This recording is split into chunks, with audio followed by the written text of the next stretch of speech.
Point blank range లా వాడిని నిలబెట్టేసిన sir. 5 సెకండ్లలో బేడిలేసి వాడిని మీ ముందు నిలబెట్టిస్తుంటి. బద్మాష్ యాడికెళ్ళొచ్చిడ్డా మొండి నానిగాడు బాంబేసిండు. వాడు దొరికినట్టే దొరికి తప్పించుకుంటూ ప్రతిసారి మనల్ని ఫూల్స్ చేస్తున్నాడు. సార్ సార్ సిద్ధార్థ లైన్ లో ఉన్నాడు సార్.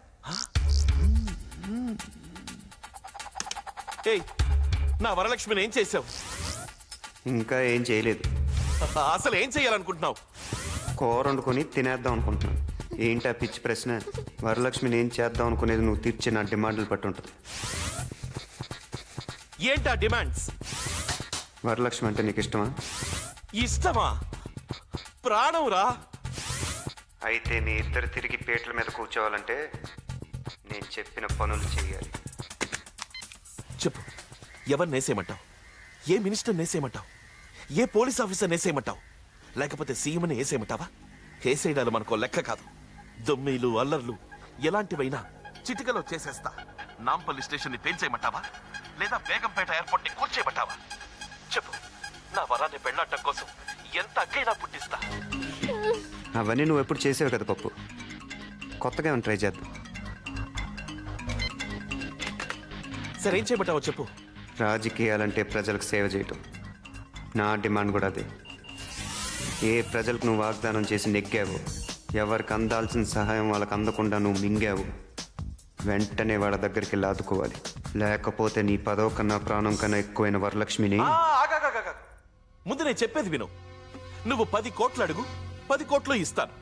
10 కాంట్రాక్ట్లు అడుగు, ఇప్పిస్తాను. శంషాబాద్ దగ్గర 50 ఎకరాలు అడుగు, అది ఇప్పిస్తాను. లేదా గచ్చిబౌలి దగ్గర ఐటీ పార్క్ పెట్టుకుంటాను అను, ఓ 500 ఎకరాలు ఇప్పిస్తాను. మీ స్టూడెంట్స్ రాజకీయాల్లోకి రావాలంటున్నావు కదా, ఓ 50 సీట్లు ఇప్పిస్తాను. సరేనా? కానీ ఇదెక్కడ డిమాండ్స్ అయ్యా? ప్రజలకు సేవ చేయాలంటావు, వాళ్ళకి ఇచ్చిన వాగ్దానాలు నెరవేర్చాలంటావు. అవి నా వల్ల కాదు. పప్పు, నా డిమాండ్లు వెంటనే తీర్చకపోయావో ఈసారి ఫోన్ చేయి. నా పని నేను చూసుకుంటాను. సరే, ఒక్కసారి నా వరతో మాట్లాడించు.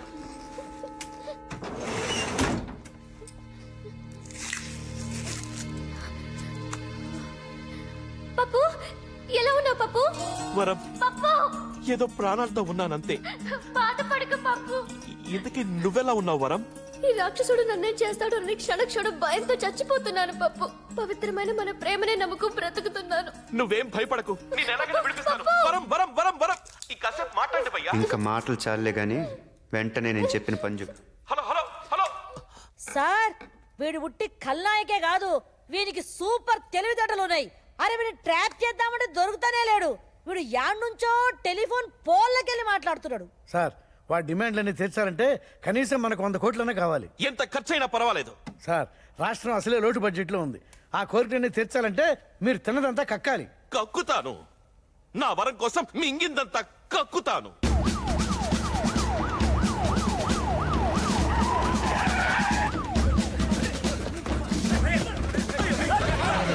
ఇంత కలిసి వెళ్ళి కోరంబోకు ల్యాండింగ్ చేసింది.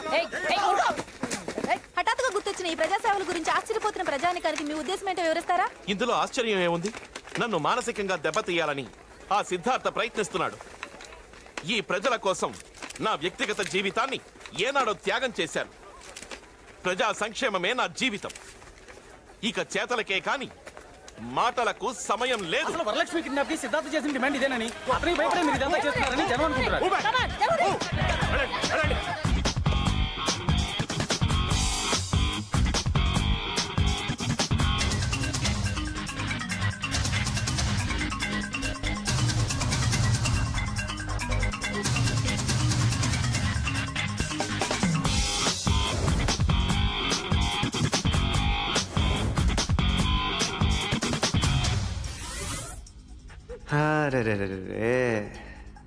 పప్పుగాడు షాజహాన్ని మించిపోయాడు. ఆయనేమో తాజ్మహల్ కట్టాడు, ఈడేమో నీకోసం 100 ఇళ్ళు కడుతున్నాడు. బో,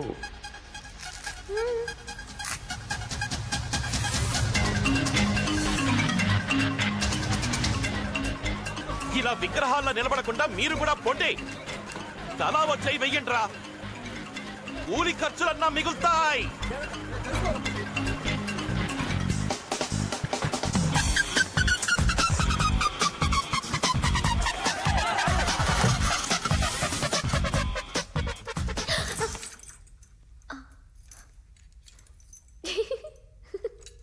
పప్పుగడి కల్లోకి వచ్చాడా?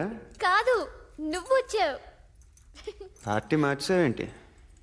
కల్లో నువ్వు మా పవిత్రమైన ప్రేమని అర్థం చేసుకుని ప్రేమికుల్ని విడదీయడం తప్పని తెలుసుకుని మా ఇద్దరికి దగ్గరుండి మరీ పెళ్లి జరిపించావంట. అక్షింతలు వేసావంట. అంత మంచి చేసిన నీకు బంతిలో పక్కన కూర్చుని నేనే అన్నం తినిపించానంట. ఇందులో ఒకటి బాగుంది నాకు. మా పెళ్లి జరిపించడమా? నాకు అన్నం తినిపించడం. అవును, బాగానే ఉంటది. కొంచెం ఈ బేడీలు తీస్తావా? పనుంది. ఏ? అబ్బా, అన్నీ చెప్పాలా నీకు? దురదగా ఉంది. గోకనా? దొంగ సజ్జనోడా, గోకేద్దామని. ఉపచారం ఉపచారం. ఎన్ని రోజులైపోయిందో అలా గాల్లో తిరిగి. ఇదిగో తెచ్చి ఇలా దీంట్లో పడేశావు.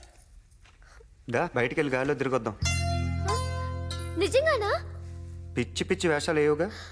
నీతోనా? ఏకంగా దుకాణం పోలీస్ స్టేషన్లోనే పెట్టినోడివి. నీతో గేమ్స్ ఏంటి చెప్పు?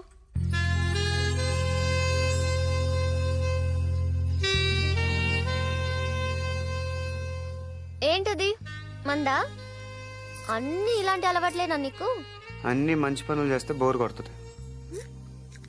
ఈ మాట ఎక్కడో విన్నానే. అవును, నీకు పెళ్ళయిందా? 2 పిల్లలు కూడా ఉన్నారు. అవునా? హే, అబద్ధం చెప్పకు. నీ గురించి అంతా తెలుసు నాకు. తెలిసి ఎందుకు అడుగుతావు? నీకన్నా లూజా? అవును, ఎందుకు నిన్ను ఏ అమ్మాయి ఇప్పటిదాకా ప్రేమించలేదు?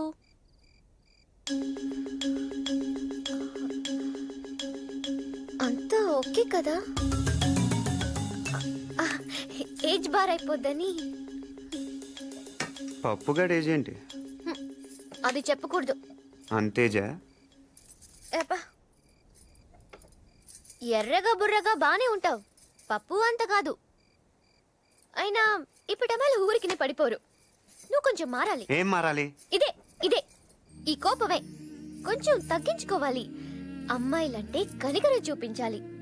ఈ కిడ్నాప్లు ఫైటింగ్లు మానుకుని ప్రేమించడం నేర్చుకోవాలి. ఫర్ సపోజ్ నాలాంటి అందమైన అమ్మాయిల్ని అమాంత ఎత్తుకొచ్చేయకూడదు. ముందుగా వాళ్ళ మనసుల్ని దోచేయాలి. ఆ తర్వాత చూడు, అమ్మాయిలే నీతో లేచొచ్చేస్తారు. మనసుల్ని దోచేయాలి? అదెలా? ఇప్పుడు నచ్చావు నాకు. మనసంటే నీలా అదో జడ పదార్థం కాదు, పాదరసంలా సున్నితంగా కరిగిపోయేది.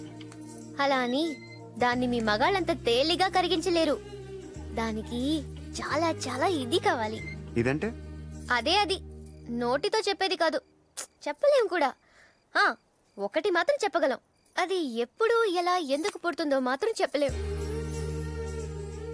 బాగా కన్ఫ్యూజన్గా ఉంది, కొంచెం క్లియర్గా చెప్పు. అదే కదా చెప్పలేమంటోంది. పేకల దాకే అనుకున్నాను, మొత్తం మునిగిపోయావు. ప్రేమ, దోమ, వంకాయ ఏమీ లేవు. కొంచెం బయటకు వచ్చి చూడు, లోకం ఏంటో తెలుస్తుంది. చాలానే తెలిసిందిలే.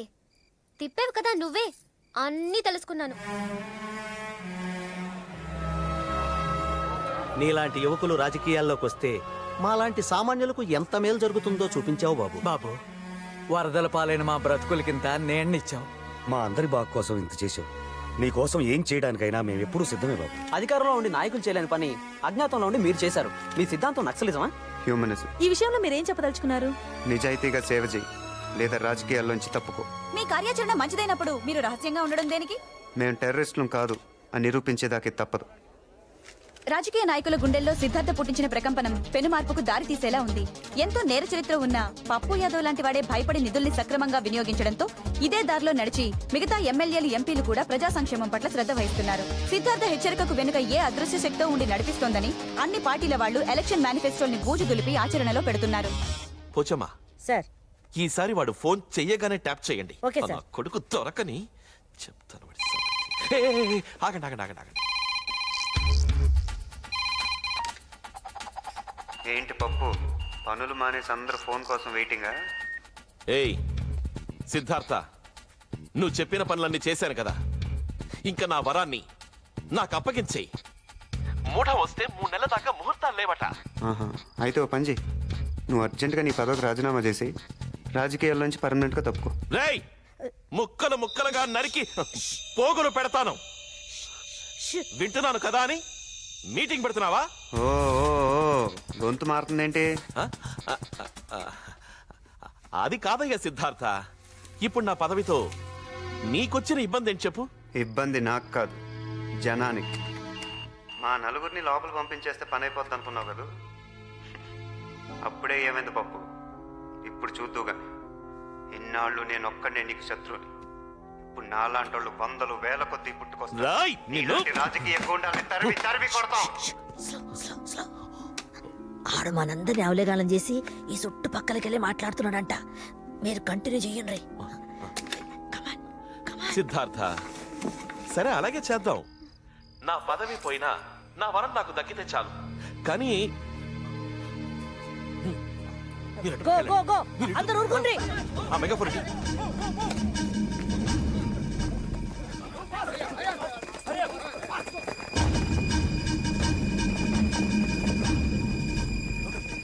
రేయ్ సిద్ధార్థ, లొంగిపో.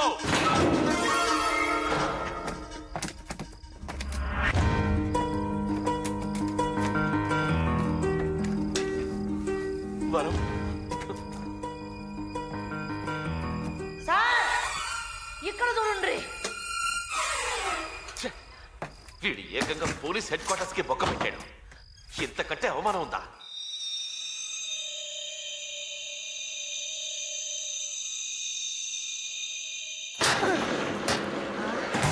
సహా తనకు తానుగా కోర్టులో లొంగిపోకుంటే, బాంబు బ్లాస్ట్ కేసులో, జైలు నుంచి తప్పించుకున్న కేసులో, వరలక్ష్మిని కిడ్నాప్ చేసిన కేసులో అతన్ని మోస్ట్ వాంటెడ్ క్రిమినల్ గా భావించి అతని మీద షూటెడ్ సైట్ ఆర్డర్స్ జారీ చేస్తామని హైకోర్టు ఇవాళ హెచ్చరించింది.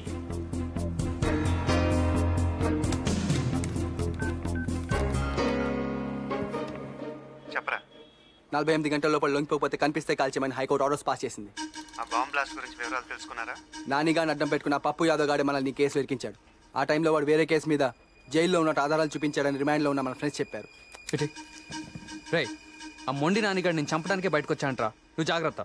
ఆడి సంగతి నేను చూసుకుంటా గానీ మనాలందరిని అలర్ట్ చెయ్యి. సరే. కోర్టు నాకు 48 గంటలు గడువు ఇచ్చింది. నేను నీకు 24 గంటలు గడువు ఇస్తున్నాను. మర్యాదగా నువ్వు చేసిన నేరం కోర్టులో ఒప్పుకోవాలి. నేరమా? నేను చేశానా? ఛా, నువ్వు చేసిన నేరాలు ఏదో పెద్ద లెక్క కాదనుకో. టెర్రరిస్టులుగా మా మీద మోపిన నేరాన్ని నువ్వు మర్యాదగా కోర్టులో ఒప్పుకోవాలి. నేనే మిమ్మల్ని ఇరికించానని చెప్పడానికి సాక్ష్యం ఏముందిరా? ఆ ఒంటి చేతి మొండి నానిగాడు నీ పక్కనే ఉండుంటాడే, వాడే సాక్ష్యం. రే మొండి, మర్యాదగా నిజం ఒప్పుకో. లేకపోతే ఒకసారి చెయ్యి పోగొట్టుకున్నావు, ఈసారి అన్ని సామాన్లు పోగొట్టుకో.